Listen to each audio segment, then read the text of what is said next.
Oke, kemudian kita akan membahas tentang shortcut apa saja yang biasanya saya gunakan di Visual Studio Code. Jadi bisa buka app.js terlebih dahulu. Shortcut yang pertama itu adalah Ctrl C dan Ctrl P. Jadi misalkan saja kita Ctrl C itu untuk copy dan Ctrl P itu untuk paste. Lalu Ctrl Shift D untuk duplikat, kayak gitu. Pastikan udah install Atom Keymap atau enggak Ctrl Shift D ini nggak bisa jalan. Kemudian saya juga menggunakan Ctrl Shift lalu tanda panah ke kiri, kayak gitu, untuk seleksi. Jadi Ctrl Shift lalu tanda panah ke kiri, kayak gitu. Kalau untuk ke kanan, jadi tinggal Ctrl Shift lalu ke kanan untuk memblok atau menseleksi. Kita juga bisa kombinasikan untuk atas dan bawahnya, misalkan Ctrl Shift atas gitu.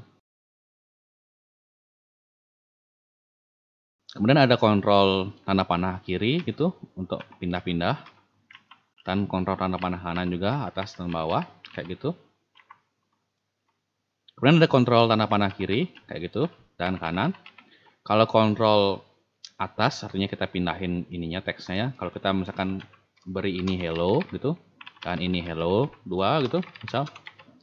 Kalau misalkan kita tekan kontrol atas maka dia akan memindahkan satu komponen ini. Kalau bawah juga dia pindah ke bawah gitu. Kemudian ada home dan end. Jadi home itu ke depan, kalau end itu ke belakang sini. Jadi kalau kita home lalu tekan shift lalu end maka dia akan terseleksi begitu. Lalu ada control home untuk ke atas, paling atas, control end untuk yang ke paling bawah. Lalu ada back up dan back down. Jadi back up itu untuk naikin page-nya dan back down itu untuk nurunin.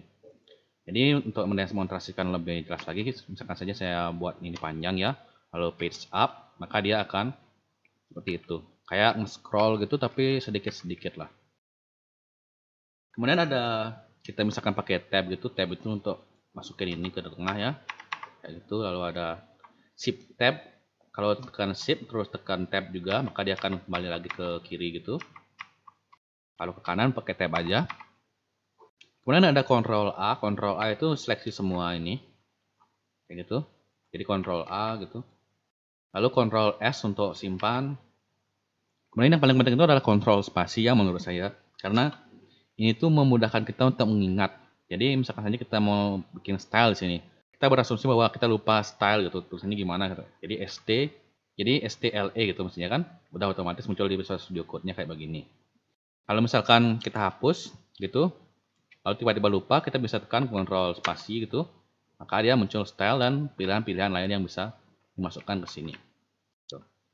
Kalau ini artinya icon ini artinya properti ya. Kemudian kita juga bisa pakai Ctrl spasi di sini. Nah, muncullah semuanya di sini. Jadi muncul kita bisa masukin apa saja, misalkan saja border color, background color dan lain-lain. Misalkan saja kita masukin di sini color gitu. Color itu artinya ganti warna. Kita ganti jadi warna merah atau crimson. Kita lihat di emulatornya, dia berubah jadi warna merah atau crimson.